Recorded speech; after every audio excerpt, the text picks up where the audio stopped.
So it was almost 10 years ago that I asked him to be in Desperado, and we were already thinking about 4 rooms. While we were shooting 4 rooms, we said, how about doing this movie Dusk Till Dawn?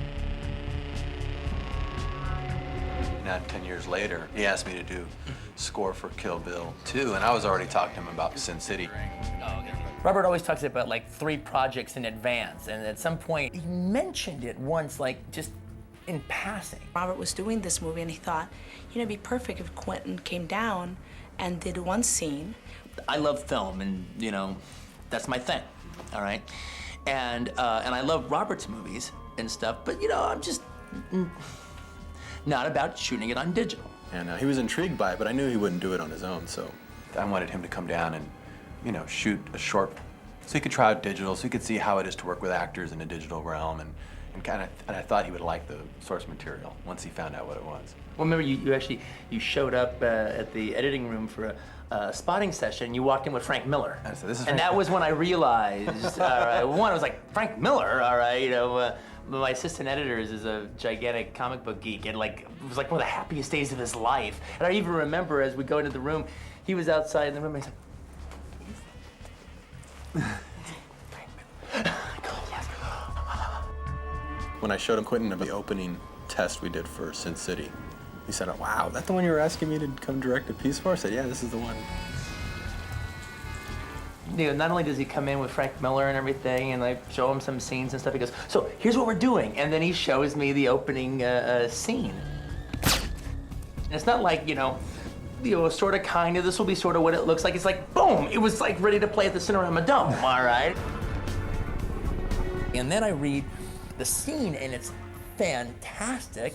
Then I hear that, you know, Clive Owen is in it, and Benicio Del Toro, you know, who I've never even met those guys, all right? And, you know, and Quentin said, sure, I'll do it. So I had him come direct a whole scene sequence for the big fat kill. The scene I did in the film is the girls of Old Town have just killed Jackie Boy. And now Dwight has to dispose of the body. And the thing is, he's got to drive from Old Town to the tar pits. And they're just gonna take the whole car and dump it in the pits, all right? But then the girls didn't put enough gas in the car, all right? So now he's got to like get the car to the pits on whatever tank of gas he has, not get stopped by the cops, the whole 9 yards. So Dwight, who is like just completely Mr. Cool, is just starting to get a little tense.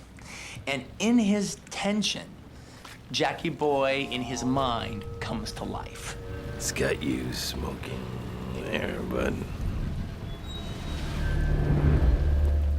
And starts having a conversation with him in the car. And basically it's him talking to himself, but Jackie Boy is voicing all of his fears about what could happen and what's going to happen. So you have a scene of a guy talking to himself. You ain't even gonna make it to the pits. You shut the hell up. I'll make it. One of the things that's terrific about it is, as much as Benicio, as Jackie Boy, is taunting him, this strange kind of camaraderie starts developing between the two of them, and it's really funny. It's really, really funny, especially if you're a fan of the books. You know how Dwight is just so unflappable, and to see him little by little by little lose it in the course of the scene, all right, is just priceless. We wanted a different tone for that scene anyway, and you gave it its stamp, and I think people will know that you directed that sequence, which was cool. I think that was sort of the goal, and we pulled it off. I told you the morning of, you didn't have to do anything. You don't feel like you have to come in and have to deliver something that'll be really distinct, but you just naturally will do that, because that's just your style, and that's what was cool about it. Well, it was funny, because I actually came in with like somewhat of a shot list, and I came in. I was shocked. I was like, man, I'm prepared. Well, look, I'm nervous, all right? I prepare when I'm nervous. I'm like, I don't prepare that much. I feel bad. No, I don't prepare on my movies. I was just nervous. I didn't want to let you down. I didn't want to look like an idiot.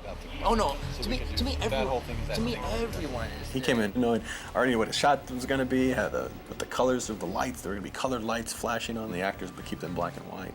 Got the bouncing headlights, fanning out from their profile. Visually, it's a really stunning piece, and he put his stamp all over it. It was fascinating working with Quentin because I got to see a completely different style than Robert's. even though the three of us share so much in terms of a pop cultural sensibility, shockingly harmonious given the enormity of the three egos in the room. You see just a little bit more of your eyes. No, but we really held back and did our, I mean, I was really just there as the camera operator and editor. Frank was there as the writer. We really let you just direct the actors. And I'd hear Frank go, oh, that's good to know. I'd go run over to him and say, what did Quentin just tell you? What did you just learn? Tell me. He goes, oh, well, you never should do this or that and that. It's like, it's good advice. Probably would have taken me another 10 years to figure that out. It's a recipe for chaos, having three directors at one point. You know, it's like, who do you talk to? There's none of that. None of that. It's easy. Hey, but your head's down like this in that first part. When you look at him and we see that you're alive and everything. Just a little turn. That's like it. That, yeah. That's exactly But it. to look at the gauge, I'm going to really read. Oh, there you go. For the Open up. gauge thing, that's it. This is just showing, this is the vampire moment, okay. showing that you're, And it was great because Benicio was walking away and he turned around and he saw me after the scene was over. He goes, and he saw me, I was like smiling and everything. He goes, okay, I did okay. Quentin's smiling. I like to see it when he smiles. Hey, and let's have a big thank you and round of applause to our guest director today. Special guest director. He'll be back. Thank you, everybody. I had a fantastic time. Thanks for making me feel so at home. At the end of the day, Frank came to me and said, it's the most fun I've ever had in my life. So I'm going to write that down and remind you, because it was a great day. 3 directors on the set.